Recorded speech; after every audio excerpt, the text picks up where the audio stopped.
বাচ্চাদের টিফিনের জন্য মজাদার একটা রেসিপি নিয়ে চলে আসলাম। আসসালামু আলাইকুম।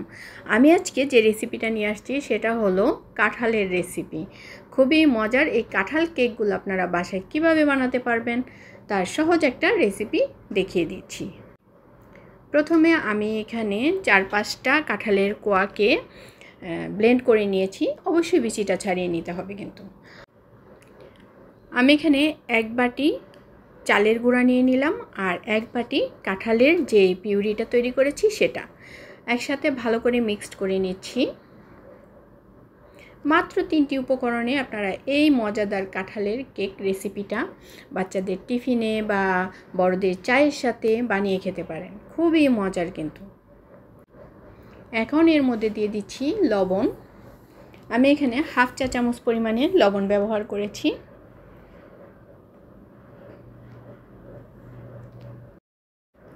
নারিকেল যদি পছন্দ করেন তাহলে কোরানো নারিকেলও এর মধ্যে দিতে পারেন অল্প পরিমাণে।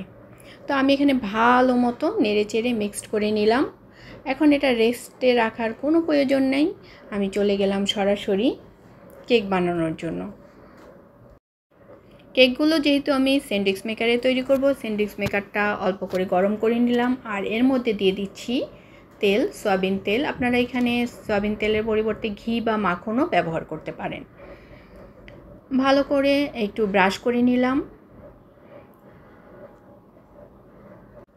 স্যান্ডউইচ মেকারটা যখন গরম হয়ে আসছে, এখন এর মধ্যে আমি যে পিউরিটা তৈরি করেছি সেটা অল্প অল্প করে দিয়ে নিচ্ছি।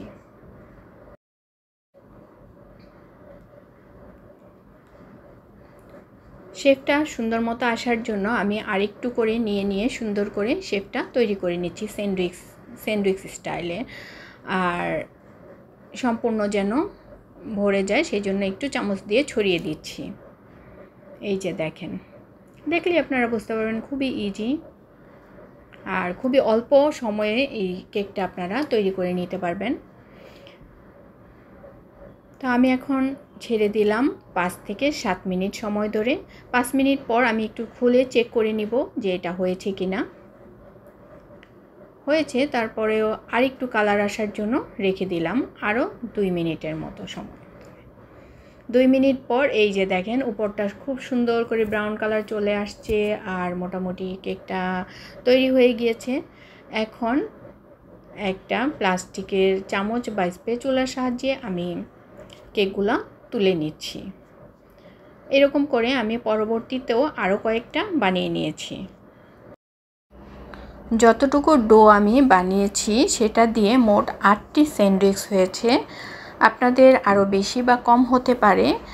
তো আপনারা আপনাদের সাইজ মতো পছন্দ মতো এইরকম তৈরি করে নেবেন। চা বসিয়ে দিয়ে ঝটপট এই নাস্তাটা আপনারা তৈরি করে ফেলতে পারবেন। আর বাচ্চারা তো খুব পছন্দ করেই খেয়ে নেবে।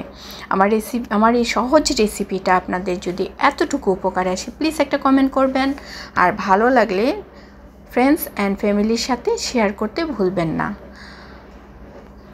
আমি এখানেই বিদায় নিচ্ছি। আল্লাহ হাফেজ। আমার চ্যানেলটা যদি সাবস্ক্রাইব করে রাখেন তাহলে আমি পরবর্তীতে যে রেসিপিটা দিব সেটা আপনারা সাথে সাথেই পেয়ে যাবেন।